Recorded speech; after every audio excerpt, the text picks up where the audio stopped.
Greetings, one and all. I've had people asking me, what do I think about the future? In fact, I've had people ask me that for the last few years. I think the future seems quite uncertain at the moment. I used to think it was fated of what could happen, and that what Gurdjieff's work is about is trying to get us to break out of that fated way. So he talks about law of accident, law of will, and law of fate. Which are we doing? Most of the time, we're living in law of accident. So maybe life isn't fated like, the old myths say we have to follow our destiny or whatever. Maybe we have to make our destiny by breaking out of the law of accident, developing our law of will so that we can become part of the law of fate. I think I've got that the right way around.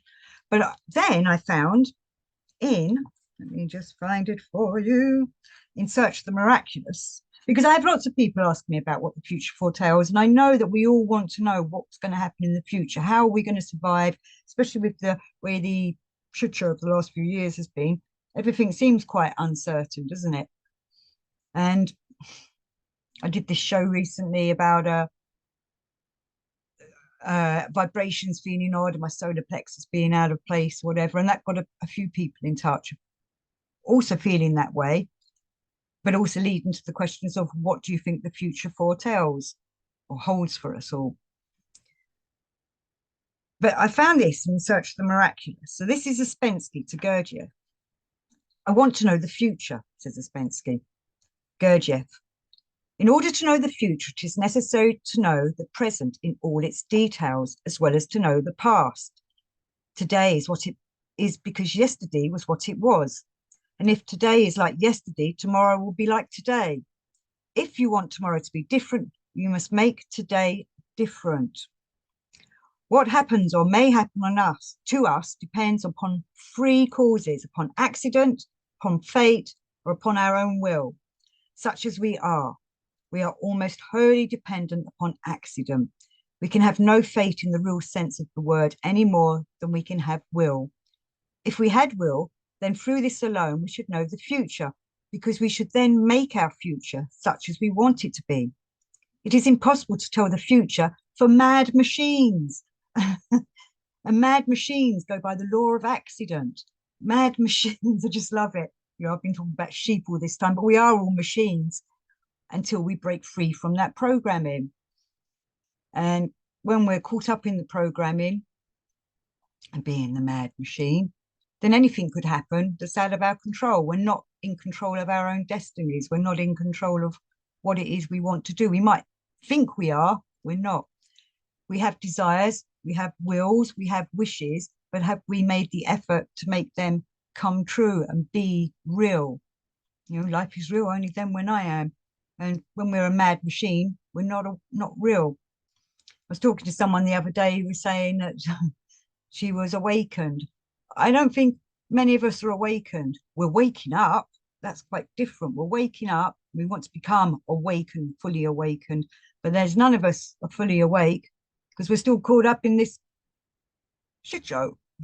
We're still caught up in laws of accident because we still have times when we go back to sleep in the day. We still do sleepy things. We still act like machines, mad machines, mad machine. So I was looking up the laws.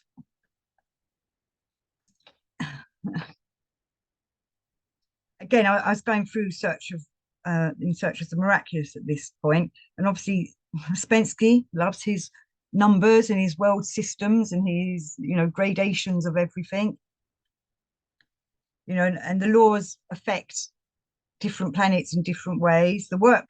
He says the worlds of the third order created by the three forces which act semi-mechanically no longer depend upon the single will of the absolute, but upon three mechanical laws. And we're far, far, far away from the absolute, so we're not getting the laws.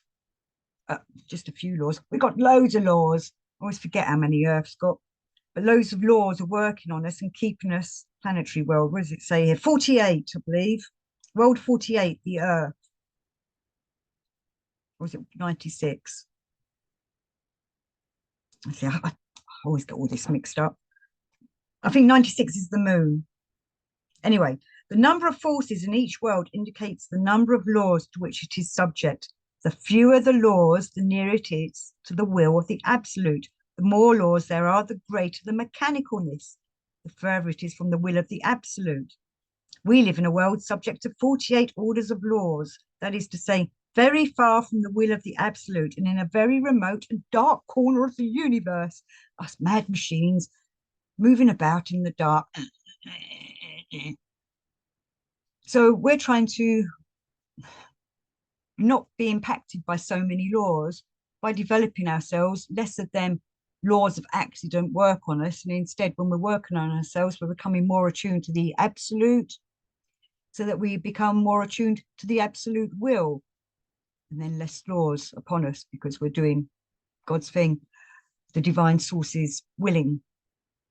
And you know, I've said this before, I've always been a bit of a rebel. I never used to want to do what anyone told me to do, but I want to do what God or the divine source wants, because I want to be part of the divine cosmic process. I'm pretty sure that if we were attuned to the divine source, it is not going to do bad things to us. He wants us to be part of the harmony of the running of the universe. And it's when we're not attuned to the divine source, when we're caught up in all the laws, that accidents happen. It's not God or the divine source or his endlessness doing it to us. It's just laws of accident.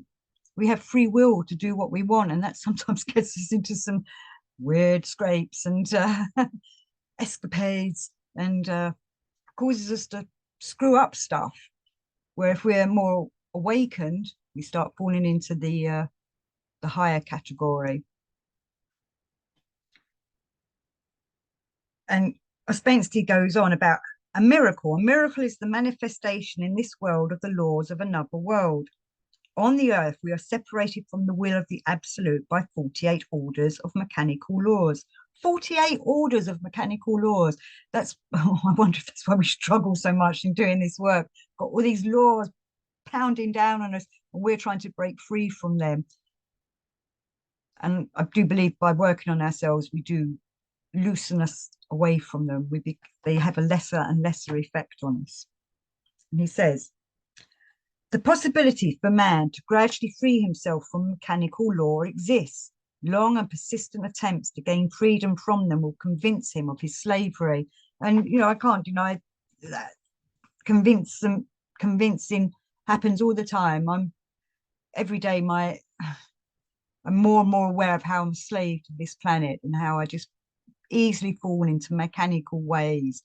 And I really have to pull myself up out of them and remember myself, be aware of how I'm acting or reacting, and how I'm caught up in these laws. You know, it comes back for me down to, you know, I have to keep praying, keep me awake, keep me aware of what it is I'm doing. Being aware really helps when I'm doing mechanical things. When I'm being a mad robot, a mad machine, I can hear it inside me saying, don't be like this, don't do this. And at least it makes me stop and think. Sorry, my phone pinged then to distract me because I forgot to switch it off.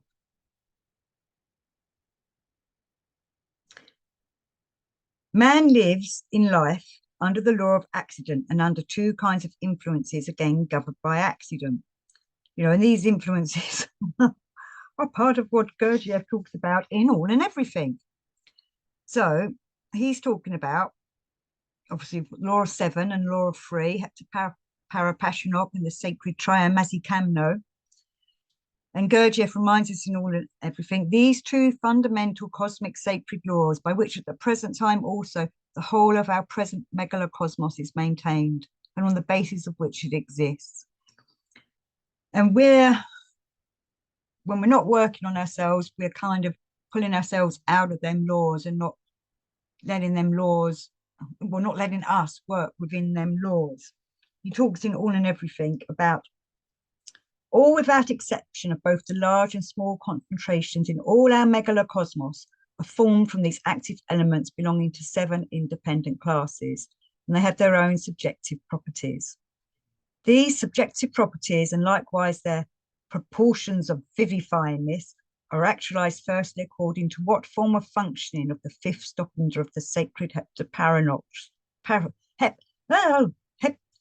heptaparapassionok was flowing during their arising, and secondly, whether the given active elements arise owing to the conscious intention on the part of some independent individual, or whether they arose automatically, merely owing to the second grade law called attraction and fusion of similarities. You know, and this is all part of it, isn't it? Are we being aware of what we're doing? Are we just getting caught up in mechanicalness? But when you start understanding the megalocosmos that Gurdjieff's been describing in All and Everything, you can start seeing your part in it. And I've said this in many shows, so I'm kind of repeating myself here. But then if you're developing yourself, you'll develop your magnetic center, which will attract other like-minded people, hopefully, as Ouspensky reminds us.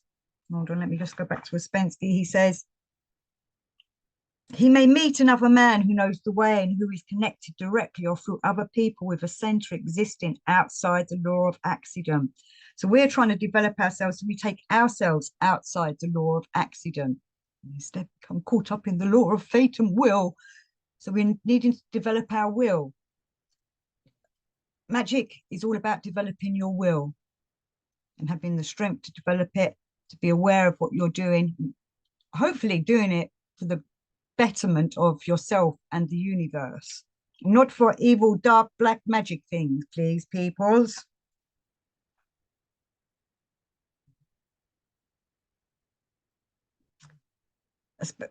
Gurdjieff says in All and Everything, in our great megalocosmos, there is even established for all beings with reason a law according to which one must always in everything guard just against the initial impetus, because on acquiring momentum, it becomes a force which is the fundamental mover of everything existing in the universe, and which leads everything back to prime being. Otherwise, we get caught up in either the reincarnation cycle of death, or we just get caught up in mechanical ways again. We don't want to be. We want to be developing ourselves so that we're part of working with the prime mover, the prime being, his endlessness, or, you know, the divine source, God, whatever you want it. You know, you see the God above all gods is, you know, there's other gods and goddesses and angels and a whole hierarchy out there who are hopefully trying to help us wake up enough so that we become part of this whole law, the laws that are keeping the universe going, the cosmic laws, not the laws of accident.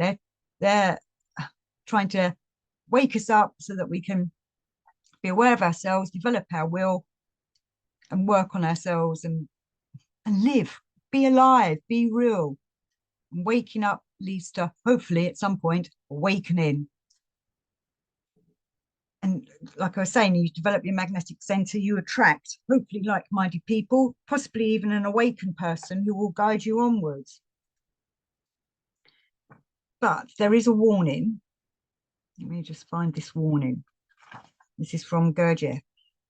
I would advise you to become thoroughly and particularly well acquainted with all the kinds of fusion proceeding in the megalocosmos, with the chemical as well as the mechanical. Knowledge of this cosmic law will greatly help you to understand how these numerous and varied formations are in general produced in nature. For example, the artificial preparation of prosphora bread.